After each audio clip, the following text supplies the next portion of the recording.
Good morning, and thank you very much for joining us. I am Yori Folani. Hope we meet you well.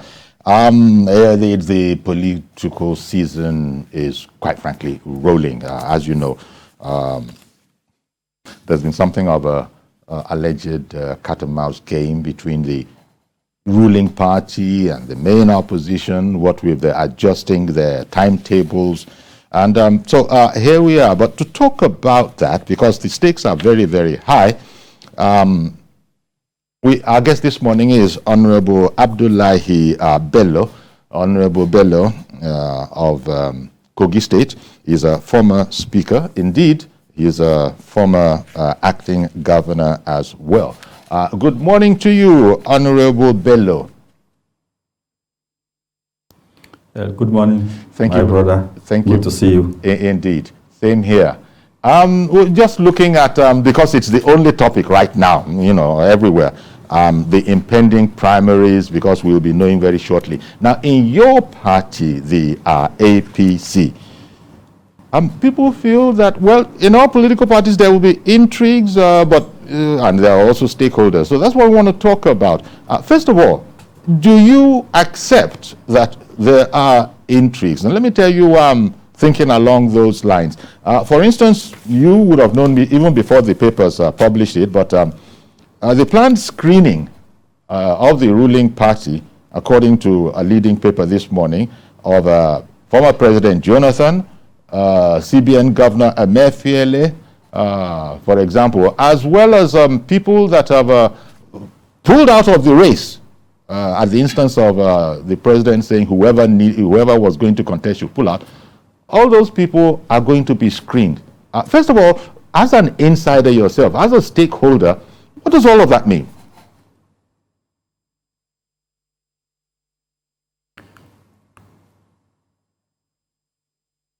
Well, the intrigues in political arrangement is a normal phenomenon. And if you may recall, APC as a party had to go through a lot of intrigues before it becomes a political party in 2013, 2014. So many alliances, so many meetings, so many, hustles, and at the end of the day, the party, with all the leadership that come together to form the what we now call APC. And if we may also recall, on our way to 2014 convention in Lagos, there were so many intrigues, so many leaders in this country showed their interest to seek for the highest office in the land, and it was full of intrigues.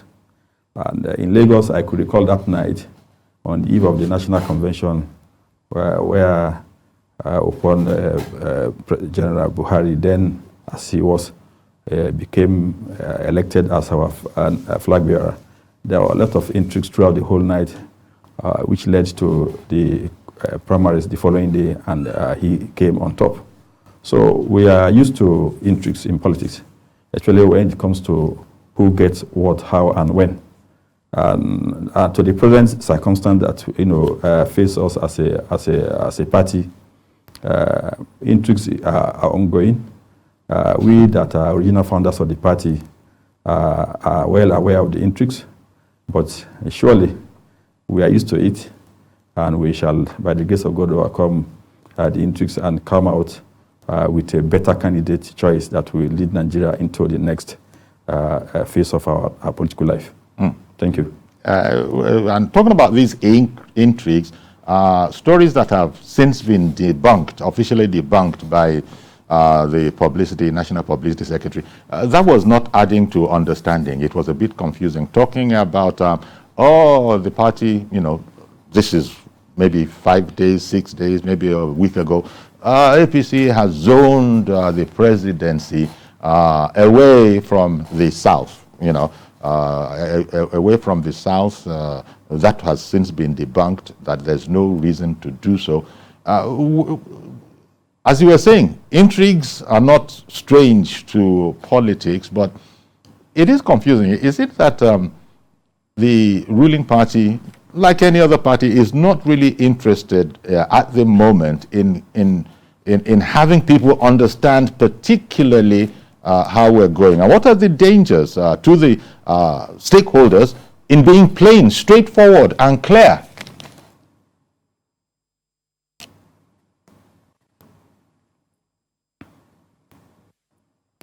I think if I hear you well, though, from your own end is very faint. It's not. I wish you speak louder, or you increase the volume so that I can get you very clearly. Okay, I'm sorry about that, but we can hear you perfectly. To me. We can hear you perfectly. I'm sorry that you can't hear me. I'll try to, be a bit louder. Did you say that you didn't quite get my question? Yes. Okay, I was saying what are the dangers of being, shall we say, plain and straightforward? As straightforward, for example, as we have a revised timetable now. It has been revised. That was pretty straightforward. But there's so much going on internally. As I said, for example, in your party, the governor of Central Bank will be screened. Former President Jonathan will be screened. I believe that Mr. Adesina of AFDB will be screened. And all of these people have sort of indicated that they're not in the race. So I'm wondering what's going on? This is part of the intrigues that you said is a bit, is not strange to parties. But the grounds, is it that, well, first of all, when you look at all the candidates, all the aspirants in there, is it dangerous to be straightforward to outsiders, to non-members of the party? You see, to outsiders who are watching from far and as to what is happening within the APC, it doesn't baffle us. It doesn't baffle all of us that are inside and within the party. The people you mention or the names you mention are strangers to the APC family, and we within the APC family, you can see those who are serious about contesting the party primaries are going around the country, meeting our party faithful, our party leaders and party followers, asking them for their understanding and support.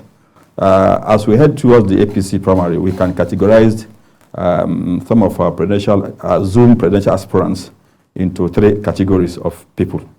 1, those who are contenders, who are really seeking to contend for the position of president of this country.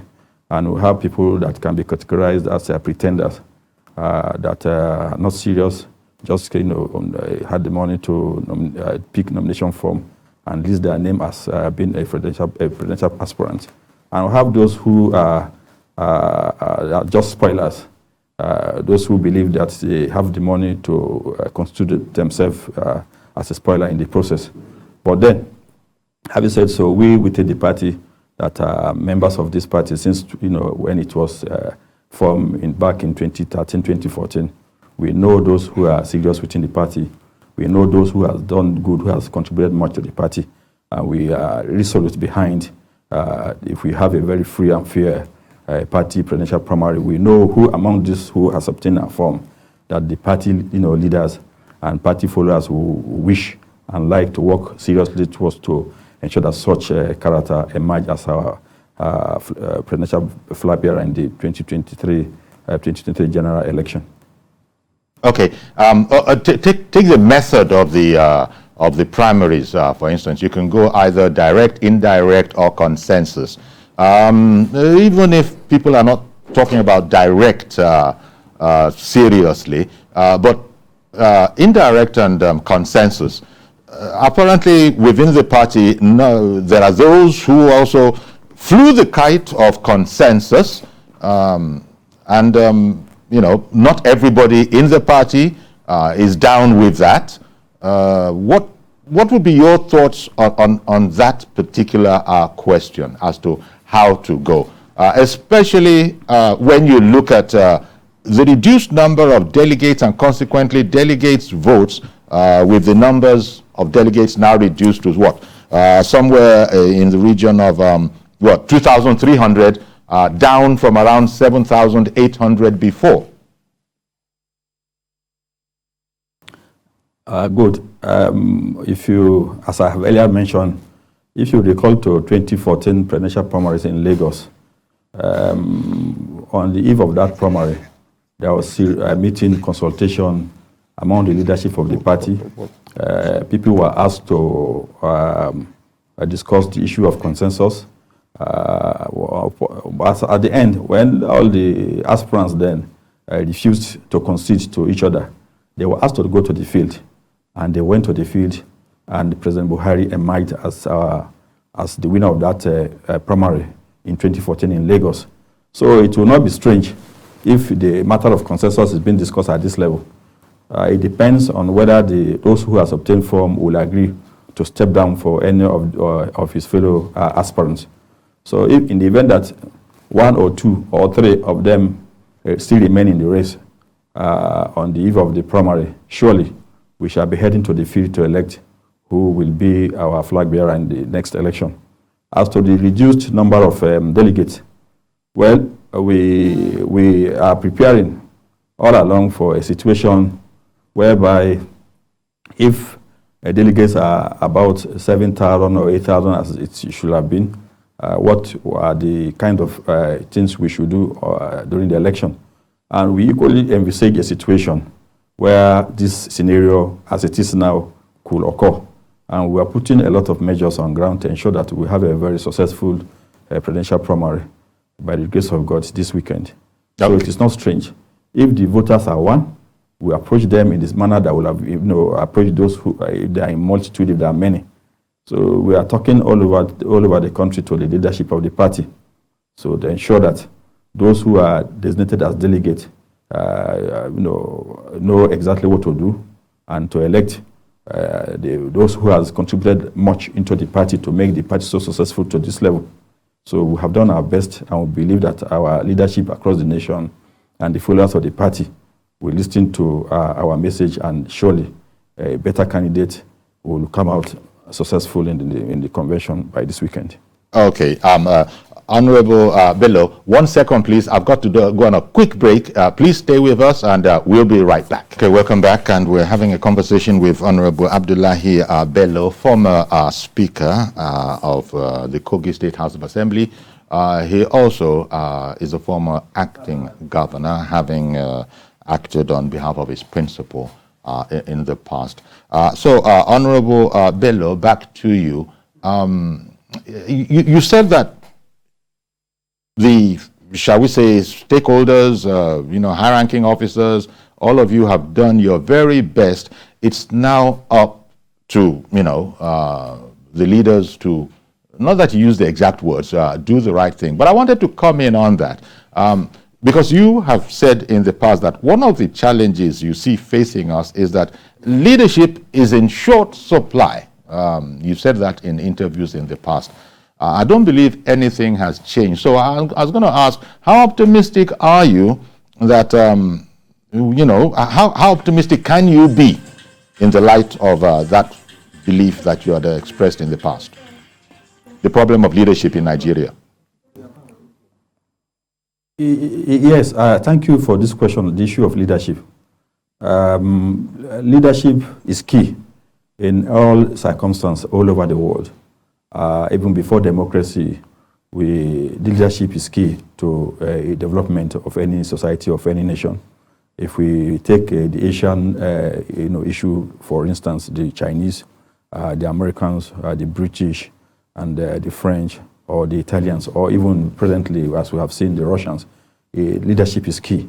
And that leadership question has, befell us since the time Nigerians took over leadership in this country. But then we have seen leadership that has excelled even when we have leadership question in the country. Take, for instance, since 1999 till the present moment, if you come to Lagos and you see democracy at work in Lagos, one will have known that leadership has survived and has excelled in Lagos State. And who will obviously have laid that foundation is Ahmed Bola Tinubu Asiwaju, who has laid the foundation of leadership in Lagos. I could recall in 2012 when I came to Lagos as Speaker to launch the new State Assembly complex in Lagos.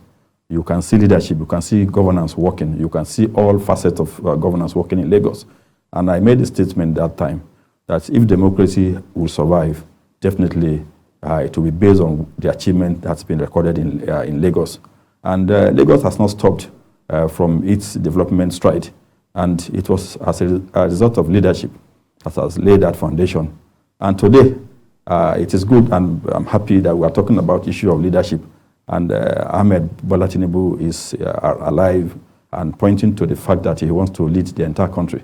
That is why we are hoping and praying that such leadership quality can be replicated across the country if my party and all the followers within the party give him the support to emerge in the coming presidential primary, so that what happened in Lagos can be replicated in this country. So that question of leadership can be overcome once and for all in this country. We're staying on the question of leadership. The president is the leader of your party. And in the past, I don't know if now still, party members have complained about, as they put it, internal democracy. How big a sway do you think, one, the president has, two, is ready to exert, given your closeness, relative closeness to the system and the way it works, against this backdrop of the problem of leadership within, democracy, internal democracy within the party. Take, for instance, the way the chairmanship of your party emerged. That was at, clearly the president gave a nod, and things fell in the direction of his nod. You think anything like that might happen again? You see, the danger here is that the emergence of our party chairman is just within the APC as a family. And so if the anointed choice of Mr. President was supported to become our chairman, it's a manageable matter within the party. But we are presenting a candidate that the entire nation will have to vote for. So it is in this direction that we all believe that anointing a candidate from a very narrow perspective may not be ideal and useful in the coming election. We must allow freedom of choice. We must allow the delegates to go to the field and choose for us whom they believe is a candidate that is sellable to the entire nation. Don't forget that whoever emerge during the party primary will have to seek the vote and support of all the states of the federation. So, and for now, within the party, the only candidate that has that connection, that has that network, that has built bridges across the federation, that he himself is a bridge, not even building bridge. He still remains Bola Ahmed Tinubu. That if you go to Enugu, if you go to Abia, if you go to Sokoto, if you go to Maiduguri, go to Kano, go to Jigawa, look at his visit to Jigawa, what the governor of Jigawa said, that this man contributed a lot into him becoming the governor. What about Sokoto people? What about people in the South-South? What about people in North Central? Everywhere, people say this man has built bridges, has become a bridge that others has used to cross to their greatness. So that's to show that such a man, if he's given the mandate to lead our party, has already done 50% of the campaign for our victory in the next election. So I believe that Mr. President, being our national leader, will allow all the delegates to go to the field to elect the choice of who will become our flag bearer, just like as we did in 2014 in Lagos. I have mentioned earlier that in 2014, all those who picked forms from the president himself, Alhaji Abubakar Atiku, the former vice president, Kwankwa Sorabiu, former governor of Sokoto, Governor Korocha then, and later Azar, and all of them, they all refused to step down. And we said, okay, let's go to the field, and went to the field, and Mr. President might. So I see such a scenario, playing itself out in the coming party primaries of APC. I don't believe that forcing or anointing somebody, and you said, is the choice of maybe one person or few. I don't believe it will work out because such a person needs to have worked for himself all over the country, sellable, acceptable, and leadership that has modern knowledge of modern economy. So we are thinking of a leader that understands how the brokenness of this country and how to bring the country together. We are thinking of a leader that will ensure that Nigeria has prosperity and the unity of this country is restored. And Bola Ahmed Tinubu is a symbol of such leadership. And by the grace of God, we that are Muslims from northern Nigeria, we believe that this man on many occasions has given all of us hope and to aspire our aspiration. First and foremost, when Atiku seek to advance his political aspiration, Ahmed Tinubu gave him platform to run. When Nuri Bad from Adama equally wanted to run for election, he gave him the platform to run. And thirdly, even when the present president seek to run, he came with a very weak political platform with just one governor. And Bola Ahmed Tinubu had many governors then, but he considered and gave him the platform to run. So it is now our turn to say we want to thank him for all the good he has done to the people of the North. That is why you see great men from the North are supporting him today. That is why you see Kashim Shettima, former governor of Borno, supporting. That is why you see sitting governor of Katsina State supporting. That is why you see so many governors, Ganduje and Kano, supporting. Those who remember, those who believe that Muslims should not be termed as ungrateful, as if we are ungrateful, it's a sign of ingratitude to pay bad for those who are doing good to us. We have resolved that whatever happened, by the grace of God, we will give this man support he needed. We will leave everything to God. We shall have satisfied our own mind that we have said, thank you, Almighty God. You have given us the opportunity to thank this man. That is what this coming election means to us. And by the grace of God, he will emerge as the winner of the primary. So the president, therefore, is on point for not showing his hand one way or the other, as he said back in the day when all of this started, and reporters had asked him, I won't tell you, so that he will not be eliminated, whoever that, he or she will not be eliminated, whoever that person is. So the president, as a leader, as the national leader, is on point in not showing his hand. He's received everybody who has indicated an interest, even those ones that are a bit curious. The president hasn't spoken against anybody. I'm speaking here about former President Jonathan. I'm speaking here about a CBN governor. All of it, the president seems to be making sure that he's walking this political tightrope, perhaps as he should. Well, you see, Mr. President is the father of all. He's the father of the nation. It's just like in our various homes when you have more than one, when you have many children, and you have to show equal love and affection to all of them. Our president has been a very careful father and a very careful leader. He cannot afford to come and point, straight from the beginning that this is my choice. If you do that, you may not be able to bring everybody around such a choice into the election. So we thank him for his greatness. We thank him for his quintessential character in this struggle. But all we are urging him to do is to allow every part of him, all his children, all his followers who has indicated their interest to run for this office, a level playing ground, to meet at the Eagle Square and let him watch whom the party has decided to choose.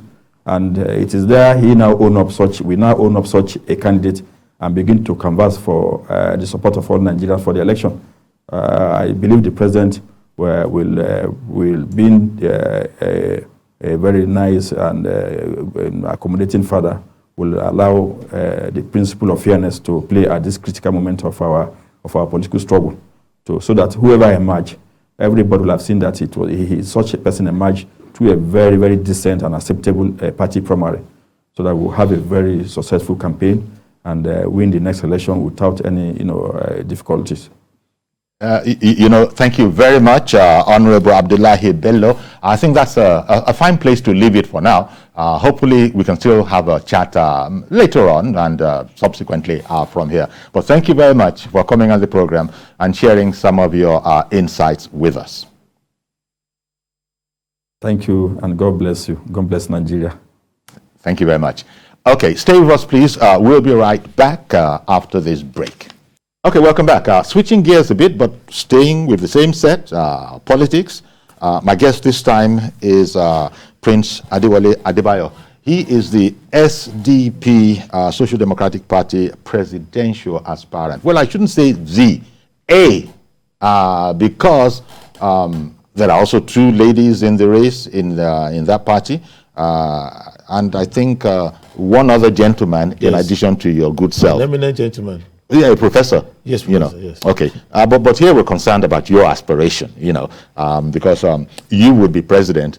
First of all, if your party agrees, you picked up a 35 million naira form, and that is no beans, as we say locally. If that doesn't show seriousness of purpose, I don't know what will. Even though there are parties that actually go as high as 100 million naira, but as I was saying, 35 million is no change as well. It shows seriousness of purpose.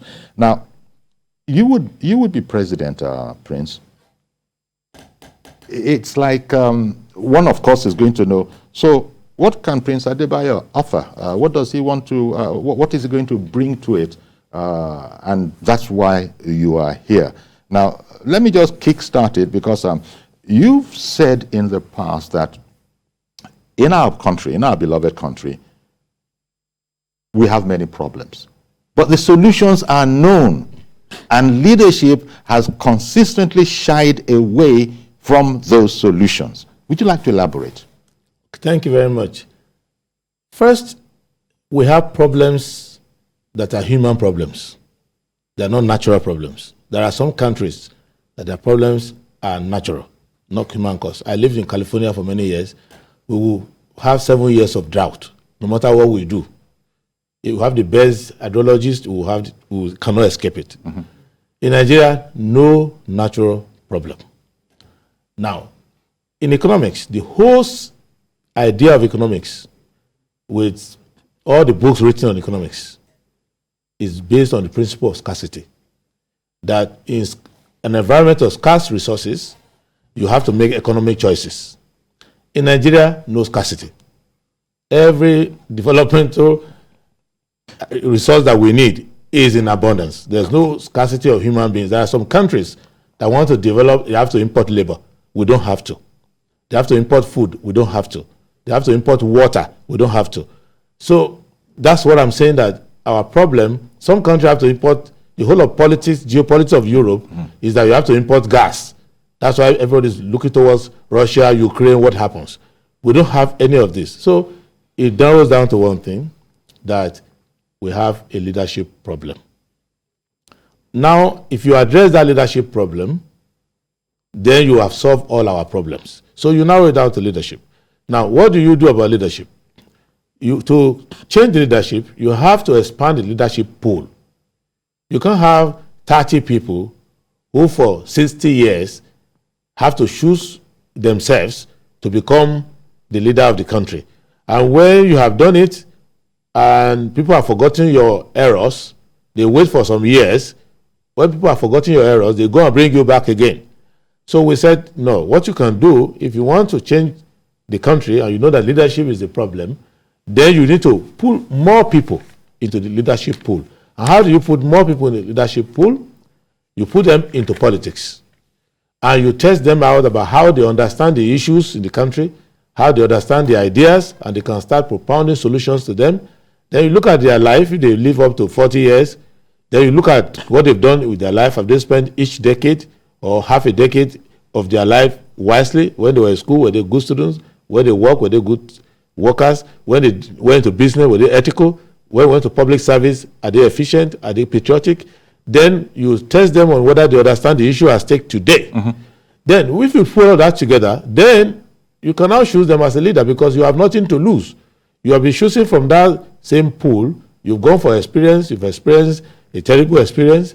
You've gone for history. it has become a nightmare. What you do now is you go for a vision and you go for a country that is coming in the future. So for us, what I want to do is this. I've looked at all the problems facing the country, and I've seen that our leaders, you could assist them, which I've done in the past. There's no head of state that can honestly say I have not sent something by way of advice. But it's not that they don't know what is right. It's that what is right has a price. Mm-hmm. And that price requires selflessness. Requires that collegial idea that when I'm in power, I share the resources of the country among my friends. The old boy network. Yes, I cover their errors. And I reserve position for your children, and you reserve for my children. And if they are competent or not, we don't care. And we can put the person in charge of critical infrastructure, and they can break it down. And if you are caught with 80 billion, and your uncle can call me, and I say, look at that small boy. Okay, don't worry. Let them make noise for 3 months. After I will help him out. So all those things are the reason why we are not progressing. It's not like our problems defy human nature. No, if you call the guild of editors in Nigeria and choose one of them, he will be a good president if he can do what I want to say now. If he can do the work. If you go to government houses, as I do many occasions, you will see that the person who is elected as a governor or the person elected as a president may spend the substantial hour of the day not even doing the people's business. It may be with his party chairman that are discussing party issues. So they don't have time to treat the work. If you see a minister, he spends half of his time on things that don't have to do with his ministry. If you look at the permanent secretaries down, they don't have leadership to guide them because the leadership is calling them, where is the money in that place where I can divert to that other place? So it is not that our problems are so complicated that we are always in the church and in the mosque round the clock praying for divine intervention. You don't need divine intervention to clean your room if you have a broom. But if you don't want to do it, you can be looking for divine intervention. So the problem with Nigeria, I can go into detail, but let me give you an overarching organizing principle of my thought, is that a problem, however small, needs somebody who wants to solve them. Okay. If there's a person who doesn't want to solve them, or who, in addition to that, wants to use this problem to make money. So you have insecurity. I can send 2 battalions, 2 garrisons even, to go and knock them out. I realized, no, why should I do that? I can turn into 1 trillion naira budget and make my friends rich and become rich myself. And then when I turn into 1 trillion naira budget, I get used to it. Then I say, no, let me turn into a 7 trillion budget. It goes on like that. But it's a problem I can easily solve. Yesterday, my campaign managers were going to Zamfara State, and they called me back and said, oh, we are in panic. I said, what happened? They said, bandits stopped us on the way. Then a few hours later, they called me back and said, oh, we can go now. I said, what happened? Did you see the army? He said, no. They called local hunters, and the local hunters chase away the bandits. So I said, oh, there are bandits in this country that local hunters can chase away. But the army cannot chase away. So that's an example. That can be anecdotal. It doesn't mean it's scientific. But if you do the research, you will find out that every problem from security to poverty to collapsed infrastructure are places where people make their money. There are people in this country who haven't done any decent job in 40 years. There's an estate out of our Commonwealth which is created for them. So they are in charge of the ports. They sit down and collect rents. So we don't improve on the ports. Okay. We don't build new ports and things like that. Let me come in here because Prince, you're a lawyer and a businessman. Yes, sir. In fact, you're also the founder of Kaftan TV, among other business interests. Now, I wonder if you are speaking more like a businessman and you don't have any experience, correct me if I'm wrong, in governance, which they say, I mean, it's not that it's an impossibility, but they say it's a great handicap if people come in with the private sector mentality into this hands-on job of being a politician in Nigeria. Give me your thoughts on that particular line of thinking. Let me confess in public that I don't have any experience in bad governance. So I have not been part of those who have been misgoverning the country. So that lack of experience in doing bad things I admit. However, when you want to take a decision in the public sector, it's the only difference is that the money doesn't belong to you, it belongs to the people. Everything you do in managerial field, both private sector and public sector, they are the same.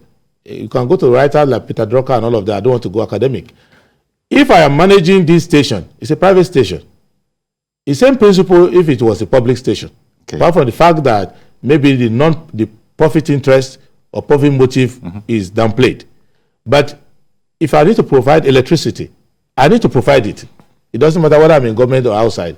If I'm managing armed forces, it's like managing a workforce. There are companies, private companies, that are bigger than Nigerian armed forces, if we're a fishing company in Japan. So what we need to understand is that leadership in public service is not about forming an alliance where, for example, we have this GSM principle, governor, senator, minister. So if you are a failed minister, you are in charge of housing, and people don't have housing, you cannot come to me and say, I was a minister, I have experience. No, because you can only say you had an opportunity to serve and you failed. That doesn't mean that you have gained expertise. If you were a governor of a state and you spent 8 years and bankrupted the state, you cannot say you have experience in managing a state. No, you will say, I was given an opportunity to manage a state, I mismanaged it. That should disqualify you. So it's like you are playing soccer and you have a goalkeeper and you put him in the goalpost, and in 30 minutes he is considered 9 goals. It's not as good as the person who is coming afresh, because you might take somebody who is coming afresh. So that is what is happening. So you can only say you are good at it if you have been good at it. Okay. The fact that you have been given more opportunity than me doesn't mean that you are better than me. So that would be like your initial comments on this whole question of experience. Experience. What kind of experience? Yes. So secondly, I have represented government. I've advised government. I've consulted for government, Nigeria and overseas. And I have seen that I have experience of what is happening. Let me say what can happen to you if you have no government experience. You come to an environment, you don't know how decisions are made. You don't know the facts on ground. That's not my case. If you ask me, when it comes to every critical aspect in terms of security, it will surprise you that I know more about the strength of the military and the challenges they are facing than the commander-in-chief who is in charge of them but who doesn't listen to them. Okay. You can see in this country now that people are outside, have defense and security intelligence, that when things happen, people in government say, oh, really? I didn't know. You could see in terms of managing economics, when some incumbents who are there now, when they came in 2015, in spite of having been in government all their lives, they came back and said, oh, we are shocked. We didn't know government was the state of the rot. Yeah, but we who were outside have been advising them that this is what it is. Okay. So there isn't anything in government that is not about you first mastering the issues, having the facts, and surrounding yourself with competent people, such as you described at the beginning. As the beginning, how to source these people, these kind of people. Yeah, they are available. The only problem is that they don't have money to give to you to give to delegates. Okay, 1 second, please. I beg your pardon for interrupting you, because Mr. Ade in the UK has called in. Good morning, Mr. Ade. Good morning, Dr. Yori, and good morning to my brother sitting down with you. Prince Adebayo, SDP presidential aspirant. Exactly. I want to ask him a question. I mean, before somebody can pay 35 million, there must be a of billions somewhere else. How many people in this community have impacted their life? And why have we not heard about him anywhere at all, either in the newspaper or on TV or anywhere? This is my first time seeing him. And third question is that, what gives him hope that he's going to win the election? Has he got another thought that losing 35 million, is he going to feel it or what? Those are my questions. All right. Well, thank you very much, Mr. Ade, but you were a bit unfair. 3 in 1? 3 questions in one? They are simple questions. Okay. Why has he not seen you before? Yeah, no, let's start with my community. Okay. First, 35 Have million. You impacted your community? 35 million is a lot of money. because I know many people are hurting in this country. But 35 million is not up to what I pay every month for scholarship for indigent students.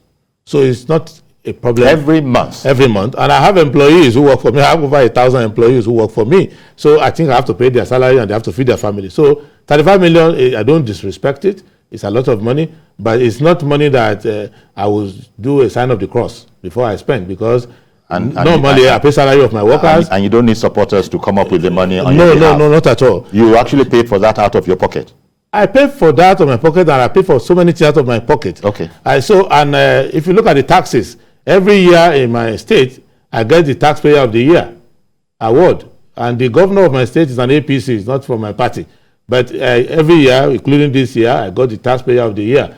And NYSC, which is owned by APC-led government, gives me Employer of the Year. So you can accuse me of not be advertising myself, but it's not my job to advertising myself. It's the job of the journalist to look for developers of the community. If a person is hiring over 1,000 workers for the past 15 years, it is the job of journalists to know the person. Okay. If I practice law up to the Supreme Court of Nigeria, I practice law in the Supreme Court of the United States, I practice law in New York, I practice law in California, I practice law all over the world. I'm one of the rated arbitrators. I've been a fellow of challenge arbitrators since I was in my 20s.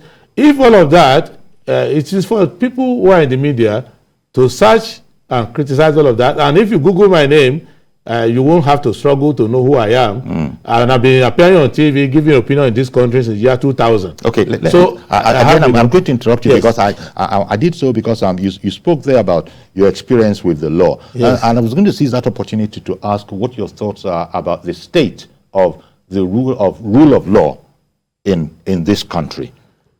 With due respect, there is no rule of law yet in this country. There is only rule of persons. Because, let me give you the benchmark. When there is a rule of law, change of government will not affect it. Because rule of law is where the law is no longer in the hand of the government to enforce. That is, a rule of law is that if I am in council as president, if a police constable can send a note to me in council through the security that they want to arrest the Attorney General because he has just used his car to knock somebody on the way to council meeting. That's when you have rule of law. That is to say, the institutions of the state, like the police and all of that, are free from government interference.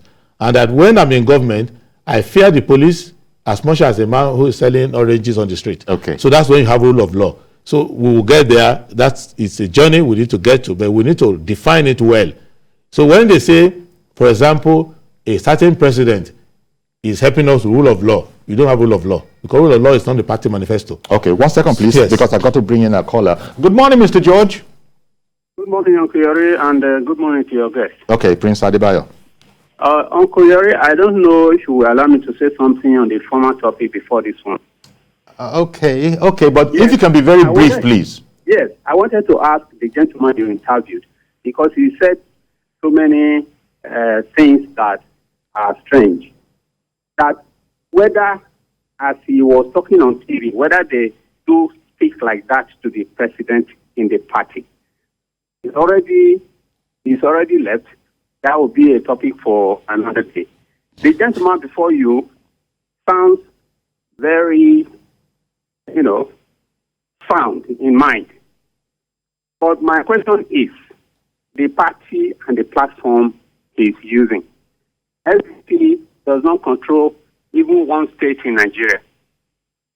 How is he sure that his 35 million investment in this project will not waste on that account? Because Okay, Mr. George, I beg your pardon, because we've run out of time. Let me just shorten the question. I think you got the gist of the question. Yeah, it's also aligned with the earlier one. Now, I understand the 35 million question, but 35 million, it can't make you president. With other people, thousands of people, young people are all over the country, pasting posters, talking to people. So 35 million is not the investment. The investment is the belief that the people have. Okay. The rest is in the hand of the voters. The way our republic is fashioned that you come out in politics to state your belief. You don't wedge, well, which party will I join, even if they are bad people or if their policies are not good. Where can I win? No, you go out and say, I have a new perspective to the problem of the country. Can I build a platform of fellow citizens so that we can even share ideas first? Then when we share ideas, can we now formulate a platform we can present to the people? It is now left for the people to see that the platform is credible. Okay. If you are going to vote, there is no law that says you cannot vote for a party that is new or that's not in power. In a state like Ekiti, for example, SDP is the leading. Journalists can ask any journalist. It's not bogus talk. So you could see that at any point in time, Nigerians have to open their mind to one thing, that let us allow for fresh ideas. Okay. And let us see whether this person can actually run a government. And one of the ways you can know if a person can run a government is that you allow them to run a party and run a campaign. So watch us as we are running our campaign. We have a 9-month period to make our case to the public. Okay. And so by Christmas time, by January, you will now know whether we have explained to you why you can put your faith in our offer. Because what we are trying to tell you is that there are alternatives. I'm tired of people saying they don't have alternative. If you ask people, why don't you vote? I don't have alternative. I can't vote for this. I can't vote for that. Okay. So, but now we'll give you the alternative. All right. At the end of it, you will now decide whether the alternative is viable enough, but we have enough time and we're not in a hurry. Okay, sir. Thank you very much, Prince Adewale Adebayo, SDP presidential aspirant. Again, I look forward to speaking with you again. It's a pleasure. In the course of this particular journey. Yes. Thank you once again.